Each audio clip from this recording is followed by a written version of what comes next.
Hello anh em, Mi Game đã quay xe lại rồi đây. Hôm nay tụi mình sẽ mang đến cho các bạn một chủ đề vô cùng mới mẻ và cực kỳ thú vị về thế giới game.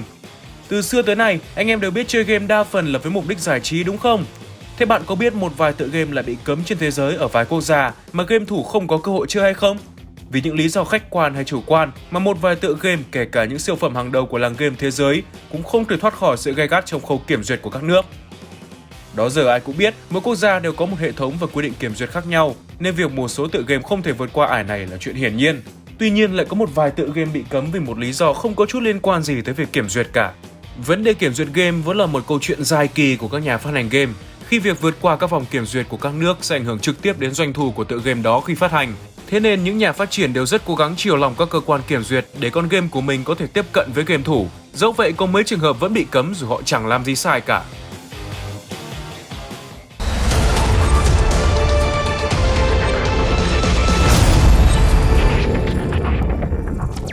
Hãy nói về hệ thống kiểm duyệt game chút xíu, một thứ mà chúng ta nói đến khá nhiều trong video này.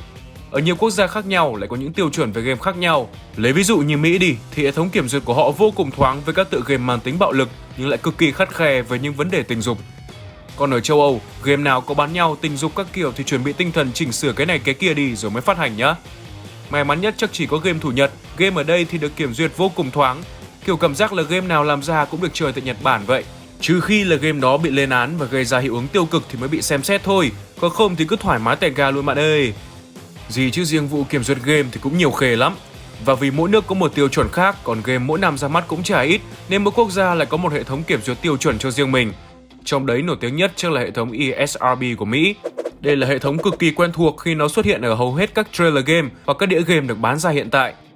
Sự phổ biến rộng rãi của hệ thống này không chỉ đến từ việc Mỹ là thị trường hàng đầu của các tựa game, mà chính bản thân hệ thống này cũng vô cùng hợp lý để có thể phân loại tựa game một cách tốt nhất. Hệ thống ESRB luôn được coi là thành công vĩ đại nhất của chính quyền Mỹ trong việc tiêu chuẩn hóa hệ thống kiểm duyệt của đất nước này và được học hỏi hoặc sử dụng bởi nhiều đất nước khác. Dẫu vậy, hệ thống này vẫn chỉ mang tính tham khảo, chứ không thể quyết định tựa game đó có vượt qua vòng khảo soát của từng nước hay không. Cái tên đầu tiên nằm trong danh sách này chính là siêu phẩm Grand Theft Auto mà anh em Mi Game chắc chắn đều đã nhẵn mặt. Tụi mình có làm cả một series chi tiết và đầy đủ về con game này, anh em nhớ xem lại trên kênh nhé. Còn lần này chúng ta hãy nói về vấn đề tựa game siêu phẩm vạn người mê này bị cấm. Cụ thể hơn thì cả series GTA nói chung và GTA 5 nói riêng không có cửa phát hành tại Thái Lan. Nghe thì hơi khắc người xíu khi bạn biết rằng Thái Lan là một đất nước rất thoáng ở mảng giải trí. Họ ít khi làm khó các tựa game khi có ý định phát hành ở đây. Thực tế thì Thái Lan luôn được xem là một vùng đất hứa cho các nhà phát hành và các tựa game ở đây. Rất nhiều tựa game lựa chọn Thái Lan để phát hành trước các tựa game của mình tại khu vực này. Thế thì cớ sao GTA, một tựa game vĩ đại nhất mọi thời đại lại phải bị cấm cản như vậy? Thực ra thì cái lý do nó trời ơi đất hỡi lắm. Năm 2008, một vụ án giết người vô cùng máu lạnh diễn ra trên đất Thái. Hung thủ là một thanh niên mới tròn 17 tuổi hoặc 18 tuổi theo vài báo cáo, đã đâm chết tài xế taxi một cách vô cùng dã man. Khi bị bắt, hung thủ khai một cách vô cùng rừng rưng. Muốn giết người để xem có giống như trong game hay không, và công nhận là nó dễ thật đấy. Lời khai của hắn thực sự gây sốc với toàn bộ giới truyền thông ngày đó, khi lúc đó kiểm duyệt nội dung game không phải là việc gì quá khắt khe ở Thái. Sợ hãi hơn, Paul Wachino còn chỉ đích danh GTA là tựa game mà hắn tham khảo và bắt chước hành vi giết người cướp của này, hỏi có chết không cơ chứ. Bản thân hắn trước đây cũng chẳng có tiền sử bệnh gì, ba mẹ và hàng xóm của hắn cũng công nhận đây là một chàng trai ngoan hiền và chịu khó. Đúng kiểu cháu nó ở nhà ngoan lắm, có biết làm gì đâu. Cái vụ này GTA có thể được xem là tình ngay lý gian luôn.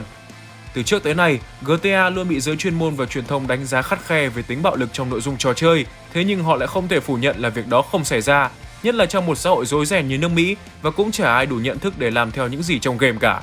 Thế nhưng, pha xử lý của thanh niên Thái Lan kia như là giọt nước làm tràn ly. Kết quả là Thái Lan quyết định cấm toàn bộ ấn phẩm về GTA xuất hiện tại đất nước của họ và đến nay vẫn chưa thấy gỡ bỏ. Nghĩa là dù GTA 5 có hay như thế nào, nhiều bí ẩn ra làm sao thì cả thế giới biết, chứ game thủ Thái Lan thì không được biết. Tội ha, mấy ông Thái giờ chắc chỉ chơi game qua YouTube cho đỡ thèm thôi. Bây giờ mà GTA 6 ra mắt chắc họ khóc bằng tiếng gì luôn chứ không phải tiếng Thái nữa. Mà nói mình cũng phải nói lại ta, vừa rồi bên mình cũng có một vụ án liên quan tới game căng lắm, mong anh em mình không bị khắt khe như mấy bạn hàng xóm vậy.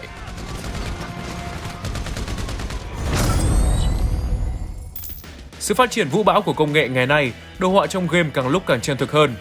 Giờ trailer game nhiều khi nhìn không khác gì trailer phim người đóng cả. Điều đó làm cho trải nghiệm của game thủ thêm thú vị hơn xưa rất nhiều. Và dù chúng ta có nói với nhau, đồ họa không phải là tất cả, nhưng game hiện nay ra mắt mà đồ họa xấu quá thì cũng nghe chửi từ trên chửi xuống thôi. Chả khi không mà người ta ngóng chờ PlayStation 5 ra mắt với khả năng xử lý đồ họa game đỉnh hơn cho vui hết. Tuy nhiên, không phải cứ đồ họa chân thực quá cũng tốt, đặc biệt là trong trường hợp của Tom Clancy Ghost Recon Advanced Warfighter 2 thì còn là họa lớn. Sơ qua về game thì con game này lấy bối cảnh tại đất nước Mexico, một đất nước luôn bất ổn với những nhóm quân phản loạn và khủng bố xảy ra khắp nơi. Địa điểm trong game cụ thể ở thành phố Ciudad Juárez, một trong những nơi nổi tiếng nhất ở Mexico, và El Paso, thành phố lớn thứ 22 của Mỹ và giáp ranh với chính thành phố Juárez tại Texas. Ngay khi trở về từ chiến dịch lần trước, Đội trưởng Scott Mitchell ngay lập tức nhận được một mệnh lệnh quay trở lại Mexico với đội đặc nhiệm tinh nhuệ Ghost Recon. Sau vụ đảo chính bất thành của Carlos Ontiveros, phiến quân nổi loạn và khủng bố tại Mexico đang liên tục bành trướng và hoạt động vô cùng dữ dội. Sức ảnh hưởng của chúng đã lan ra các quốc gia khác như Colombia, Honduras và Panama.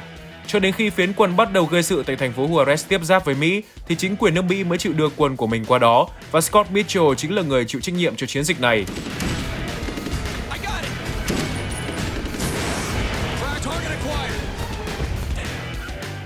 Nói chung thì game bắn súng thì lấy cảm hứng từ địa danh hay các sự kiện có thật ngoài đời không phải là chuyện hiếm.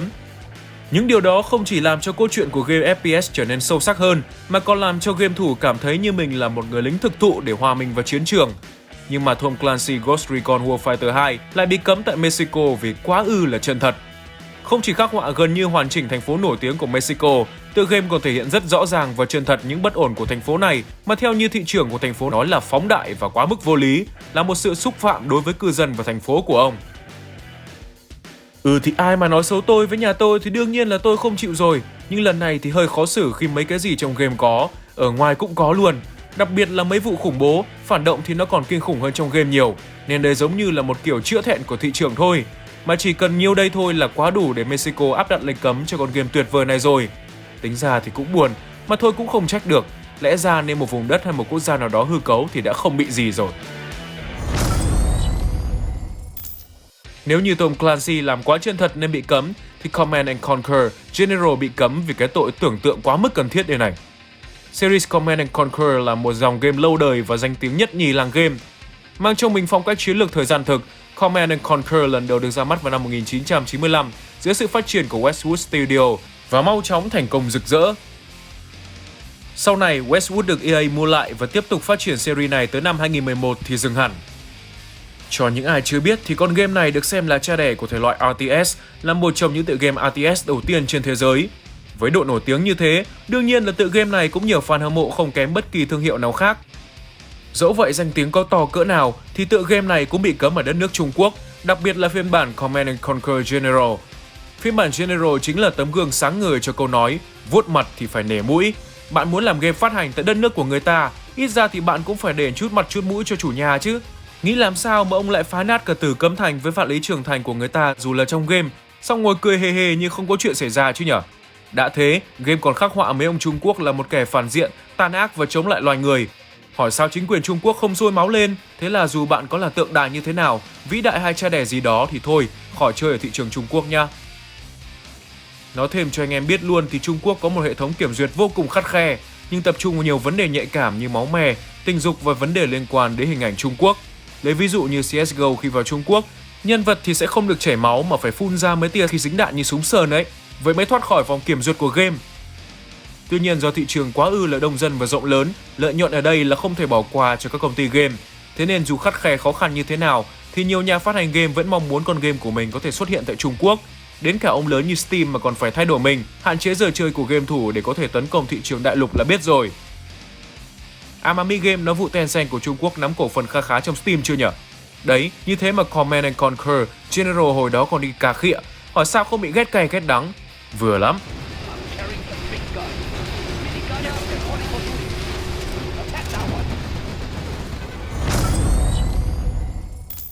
Lại một cái tên huyền thoại nữa rơi vào vòng lao lý, và lần này đến từ đất nước Ba Lan xa xôi. Nếu ai đã từng xem nhân vật Geralt vùng Rivia chắc sẽ bất ngờ khi hay tin phần 2 của trò chơi này bị cấm ở Úc chỉ vì một phần thưởng qua màn chơi. Chuyển thể từ tiểu thuyết Ba Lan nổi tiếng vào những năm 1994, The Witcher nhanh chóng trở thành một biểu tượng của thể loại giả tưởng trong văn học Ba Lan. Xuất phát từ một cuộc thi sáng tác truyện dành cho con nít trên tạp chí trẻ em, Andrei Slavkovsky đã phóng tác những con chữ đầu tiên trong cuộc hành trình của thợ săn quái vật nổi tiếng nhất làng game. Và tựa game càng gây thêm nhiều sự chú ý hơn nữa khi Netflix tung ra một series chuyển thể của bộ tiểu thuyết này với nam chính là Man of Steel Henry Cavill, cũng là một fan cứng của The Witcher.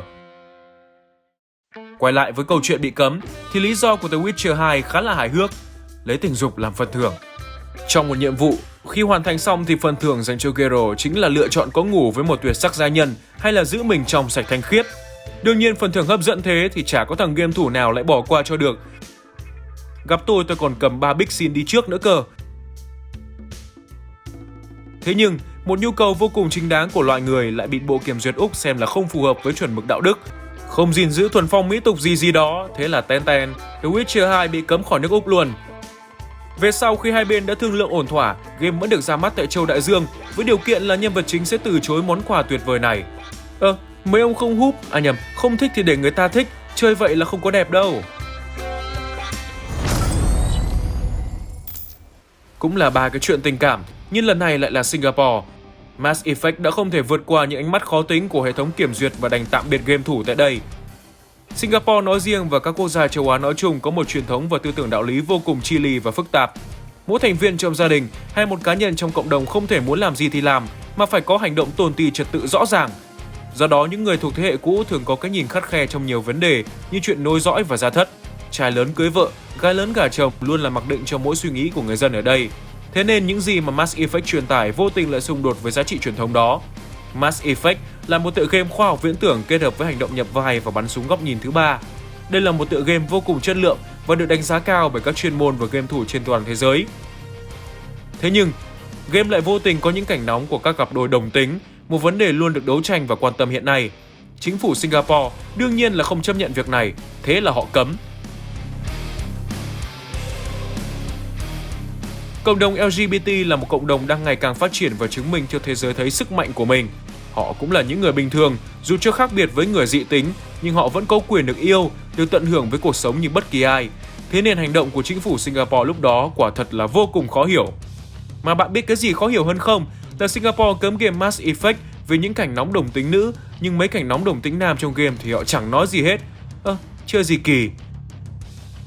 Rất may, cái lệnh cấm lạ lùng như vậy lại không hợp lòng dân lắm, nên Singapore đành dỡ bỏ lệnh cấm dưới áp lực của dư luận và người dân. May cho game thủ Singapore, xem tí nữa là như mấy anh em Thái Lan chơi game qua YouTube luôn rồi.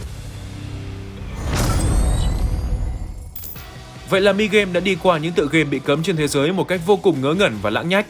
Anh em nên cảm thấy may mắn vì nước ta vẫn chưa quá khắt khe về việc kiểm duyệt, nên anh em cứ thoải mái mà chơi game tẹt gà mà chả sợ bố con thằng nào cả. Nhưng nhớ, chơi điều độ và khoa học không là bị chửi nghiện game đấy nhá. Còn nếu anh em biết về mấy vụ cấm game dở hơi nữa thì bình luận cho tụi mình biết với, coi nó dở hơi cỡ nào nhá. Nếu thấy video này hay và bổ ích, đừng quên nhấn like, share cũng như subscribe cho kênh Mi Game. Và nếu các bạn muốn tụi mình phân tích tiếp câu chuyện của bất kỳ tựa game nào, đừng ngại ngần mà hãy để lại comment cho tụi mình biết. Còn bây giờ, xin chào và hẹn gặp lại trong các video tiếp theo.